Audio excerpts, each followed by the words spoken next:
может быть это за 2, максимум за 3 года. То есть наработки они уже тоже есть, поэтому будем надеяться, что на которых мы совместно планируем перевозить наших горожан. Хорошо. Тогда, Игорь Владимирович, пожалуйста.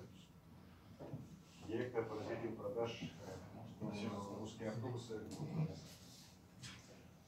Мне кто-нибудь поможет спросить? Добрый день, коллеги. Мы активно участвуем в проекте, и мы провели ряд встреч. И здесь, в Якутске. Наша оценка, то, что сейчас город делает с точки зрения мониторинга, с точки зрения введения новых современных методов оплаты на транспорте, это абсолютно передовые технологии, которые не везде в России на сегодняшний день есть.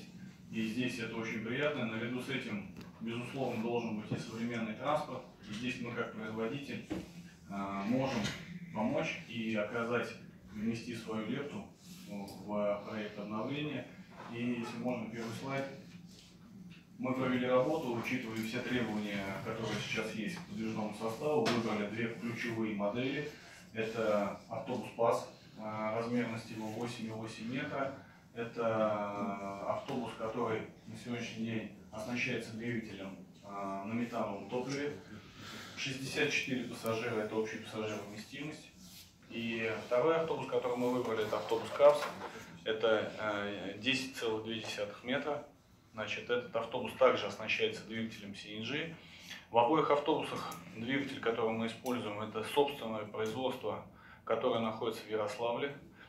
В данный завод было инвестировано акционерами порядка 20 миллиардов, и это современное предприятие, которое на сегодняшний день по своим характеристикам не уступает ни одному западному двигателю, ни Мерседесу, ни Ману, ни Камензу. Соответственно, мы переходим на оснащение наших автобусов. Вот уже порядка 3 лет мы оснащаем автобусы ПАС, и вот уже год оснащаем этим двигателем автобусы КАПС. Мы исходили, безусловно, из общего пассажиропотока, исходили из тех потребностей, которые есть у города, и совместно с частными перевозчиками, с МУПом определились вот по этим двум автобусам. Первая партия автобусов, 18 единиц, которые мы планируем поставить уже в течение 2 месяцев этого года, ну то есть до 1 июля, это автобусы ПАС, верхний модельный ряд, первый этап. И дальше уже будем определяться по структуре закупок, в каком объеме будет закупаться автобус ПАС и в каком объеме за автобус КАПС. Пока этот вопрос остается открытым. Следующий. Мы определили полностью комплектацию этого автобуса. На сегодняшний день это экологический класс Евро-5. С 1 января введены единые нормы на территории РФ. Механическая коробка, тонированный стеклопакет, машина утеплена, значит, и настил пола, и боковины, и стекла.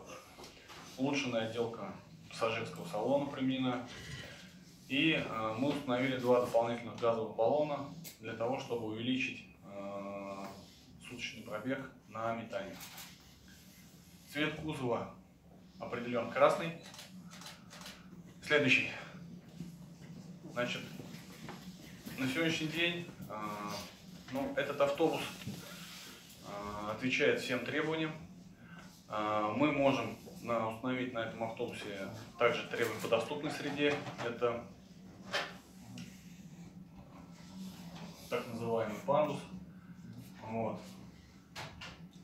Дальше. В сравнении с тем автобусом, который сейчас эксплуатируется в городе, этот автобус современный вид имеет. Он более эргономичен с точки зрения места водителя.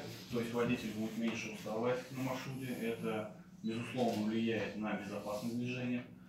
Мы этому уделяем сейчас огромное внимание. Увеличена, естественно, обзорность автобуса и эргономика самого водительского рабочего места. Дальше. Основные задачи, которые мы видим на сегодняшний день по данному проекту, это утверждение общей программы обновления подвижного состава, возможность сокращения сроков реализации этой программы до 2-3 лет и, скажем так, поработать те инициативы, которые у нас на сегодняшний день есть в части субсидирования этих закупок, не только с точки зрения уже существующих программ, это лизинговые субсидии и субсидия техники на газомоторном топливе, которое постановление мы ожидаем в середине апреля должно пройти уже все согласования. На сегодняшний день оно уже ратифицировано Минфином, и мы ожидаем в ближайшую неделю, наверное, его подписания и начала работы. Но и ряд инициатив, которые позволят нам обеспечить удешевление логистики. То есть на сегодняшний день логистика достаточно дорогая в данном регионе, и автобусы метановые мы вынуждены возить либо железной дорогой, либо тралами, так как передвижение по территории России только на газу пока автобус невозможно. То есть это ограничение вызвано недостаточным количеством заправок на пути следования. Поэтому вот эта инициатива, она, я считаю, достаточно ключевая и может нам серьезно облегчить финансовое бремя администрации на закупку транспорта, потому что 700-900 тысяч рублей, которые на сегодняшний день стоит логистика, если при субсидировании хотя бы 80-85% этой цифры, мы серьезно снижаем первоначальную стоимость автобуса. Вот это те, скажем так, основные параметры проекта, которые мы видим, и мы на сегодняшний день готовы подписать вот это соглашение и активно продолжать работу в данном направлении. Спасибо. Хорошо, спасибо. Так, вопрос, наверное, сразу будем задавать. У кого вопросы есть? Товарищи автобусники, в первую очередь, нас касается.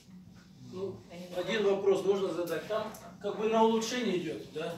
На улучшение для водителя, для всего. Почему коробку автомат не поставить? В чем проблема-то? Вот это же еще лучше будет. Ну, на самом деле, коробка автомат – это та опция, которую мы устанавливаем на наши автобусы. Но, как вы понимаете, это дополнительные финансовые затраты. Поэтому пока вот та первая партия, она определена на механике, автомат мы поставим на любой автобус. То есть, вот на эти Это за отдельную плату. За отдельную плату. То есть коробка автомат, это удорожание для вас порядка 400-500 тысяч. Оно же как бы по программе идет, почему не поставить ее, допустим? Все равно же дешевле будет. Что вы имеете в виду по программе? Ну, как бы льготные же есть там вот эти программы. Льготные программы есть, но они не субсидируют установку коробки автомат. То есть в целом на автобус будут субсидии, конечно, лизинговые и метановые двигатели субсидируются, да, но сама коробка автомат, она все равно в цене автобуса дает удорожание. Ну, почему ЛиАЗы тогда? Если готовы оплачивать, ну без проблем такой заказ исполнить. Почему ЛиАЗы тогда идут с автоматом? Дело в том, что ЛиАЗ это чисто городской автобус, который эксплуатируется только в городском режиме. Мы же А тоже ПАС, добиваемся к чисто городским да, автобусам, правильно? автобус ПАС может выпускаться в нескольких вариантах. И город, и пригород. Поэтому для пригорода коробка механика гораздо предпочтительнее, а для города мы установим коробку автомат, но с дополнительным планом. Спасибо. Хорошо. Так, коллеги, еще вопросы?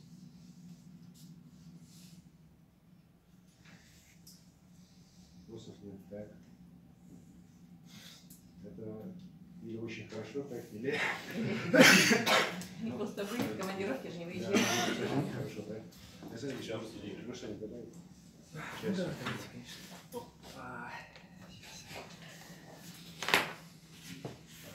Да, добрый день, уважаемые коллеги. Да, у нас сегодня такое знаменательное, важное, приятное событие.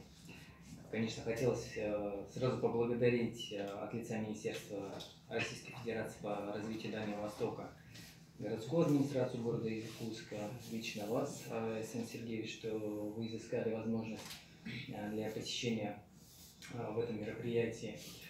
Значит, смотрите, я вот хотел бы вот что сказать. Сегодня мы собрались как подытожить то, что нам, то, что удалось сделать, да, за долгий период времени. Я говорю о том, что будет заключен договор на первую поставку автобусов, так и рассмотреть планы на будущее.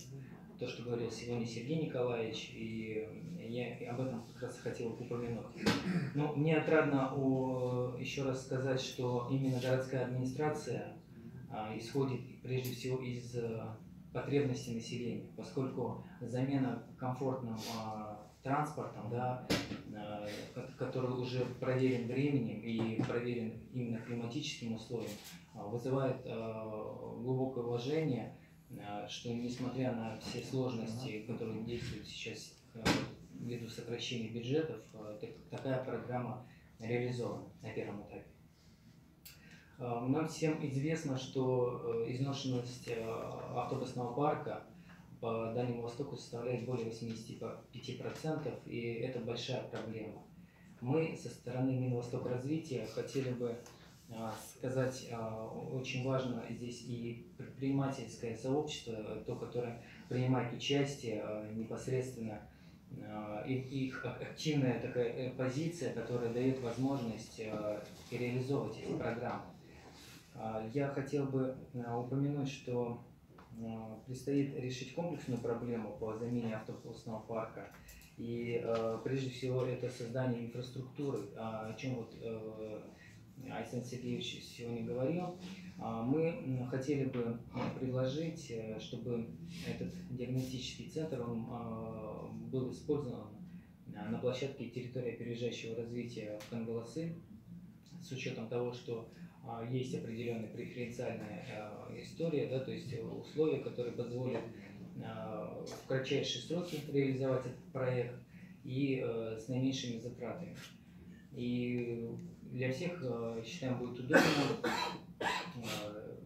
поскольку автобусы нужно будет обслуживать, и чтобы все